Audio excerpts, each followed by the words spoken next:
Hey, good morning, everybody. This is Coffee with Marcel.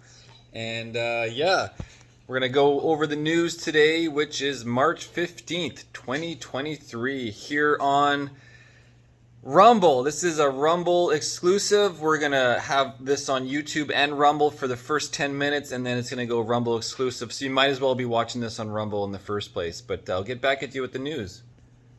Okay, so Irnieracing Daily, let's get going into it. We'll start with some softballs. There are some heat waves going on in Argentina, and the drought-stricken place has now lost around 6,000 hectares or 14,800 acres of forest in the northern Corinthians province in just days, official reported on Tuesday. So forest fires in Argentina, guys, and some heat waves. And since the start of the year, with the South American country facing heat wave after heat wave, fires have actually destroyed more than 100,000 hectares in quarantines, according to the INTA Agricultural Institute. And when they say heat waves, they're actually talking temperatures close to 40 Celsius, 104 Fahrenheit. So not quite as hot as Vegas, and I know because I lived there for a year. Okay, so moving on to Cyclone Freddy. It tops 200 death toll now. 200 people reported dead in Malawi and Mozambique. It's tough for me to say those words, sorry. Rescue workers warn that more victims were likely as they scored destroyed neighborhoods from survivors, even as hope dwindles. There are many casualties, either wounded, missing, or dead. Many people perished in mudslides that washed away homes in the country's commercial capital, Blantyre. Okay, and now a little sideball news. Jane Fonda just went on The View, some TV show, probably something my grandma would have watched, and said pro-life politicians need to be murdered because of their views on abortion. Joe Beher desperately tried to save face by saying that Fonda was kidding, but she clearly was not. We have experienced many decades now of having agency over our body, of being able to determine when and how many children to have. We know what that feels like. We know what that's done for our lives. We're not going back. I don't care what the laws are. We're not going back. I think the women will rise up. That's the activist. That's Jane speaking, and she probably will get a Nobel Prize. But it's the truth. Very soon. It is the truth. We're not going to do it. Besides marching and protesting, what else do you suggest?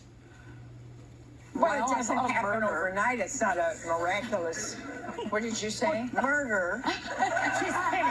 Wait a second. She's just kidding. Don't say that. That's you don't know. They'll pick up on that and yeah, that's the worst. She's just kidding. Well, let me talk to you about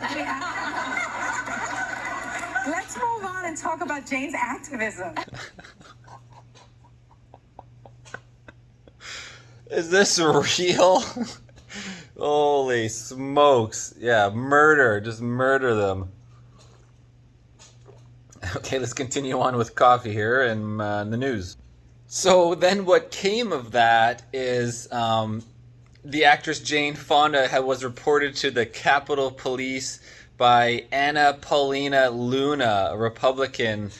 So, yeah, passed it on. I'm sure they're going to do nothing. The Capitol Police just like to give you tours through the building. There, you could even see her. She tweeted about it. I have notified Capitol Police of Jane Fonda's call to murder pro-life politicians. I am a pro-life member of Congress. As she did not retract or clarify that she was joking with her statement, we are taking this threat as a serious one. Okay, so back to some real news. Pfizer is offering to extend its contract for COVID vaccines with the European Union and charge for shots that they do not manufacture. Let's get into that. This kind of brings me back to 2 years ago when I was talking to one of my old friends saying, like, you don't understand, Pfizer is making billions on this. They're gonna be now have a monopoly of the public being forced into buying their shots, which is gonna make them billions. You know, it doesn't matter if the shot is only $30, $40, $50 a shot. It's gonna be expensive. And then he's a naysayer, and it's like, no, I looked up the shots. They're only like whatever, $27 a shot. I don't remember the numbers.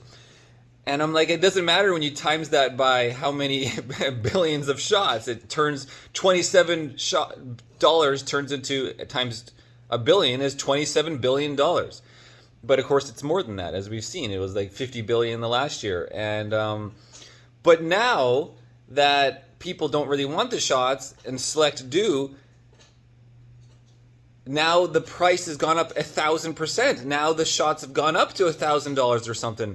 Maybe you guys can correct me, but I just heard this in the wind and I'm just kind of ranting on it. But now the shots have just completely gone up in price. How ironic.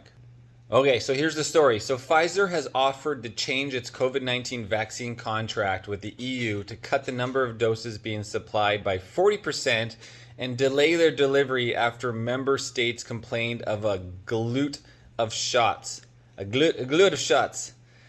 The U.S. pharmaceutical company has agreed to extend its contract from 23 to 26, according to two people with knowledge of the talks. But it is insisting on payment for doses ordered in the contract that will never be manufactured, angering some governments. Well, I say this is all just paper propaganda because it seems a lot more likely that the government is actually not just in collusion with Big Pharma, but actually has absorbed Big Pharma. And this no liability, this government control of the mandates, especially in the US, but all over the world, the government is actually pulling the shots. And there's an excellent video explaining the details about the manufacturing processes, who is doing the manufacturing, who is paying for the marketing, who is paying for the masks and the side treatments and the vaccines, and where the money is going and where it's funneling. So make sure you get on Rumble. I'll bring that up right now. So I made 2 videos of it, and this is the short version where I just kind of went right in the middle of the video, and I call it "Government is Running the Vaccine Demo Program, Not Big Pharma." And it kind of brings out the supply. You got the chief operating officer, the chief science advisor, and it breaks it down into the staff and passes it down to the leadership. And so it's explained very nicely on video by this woman, and her name is Alexandra Latopova, and she used to work for a vaccine manufacturer, and she's retired, and she started doing research because she's like, wow, there's something's really going on bad here. And she did her research, and so here is her doing the full presentation. This one is 25 minutes long. It's well worth getting into it. And she goes into it. Here you have the vaccine brands. Product. And sorry, she shows how the whole path, and she calls it the COVID-19 countermeasures evidence for the intent to blah blah blah. We're still on YouTube. We should probably cut off YouTube, guys, here pretty soon and go exclusively in Rumble before I say something that gets me a YouTube censorship strike. But yeah, guys, go check out the Irnieracing Rumble. Make sure you watch the big video, or at least if you only have 9 minutes, check out the small one from Alexandra on the countermeasures, on the vaccine demo program. Who knows if that'll get a strike, just calling it a demo. Because it's actually their own diagrams, and it's called a demo in their own diagram from the government. So it all kind of falls into line of what you might have assumed.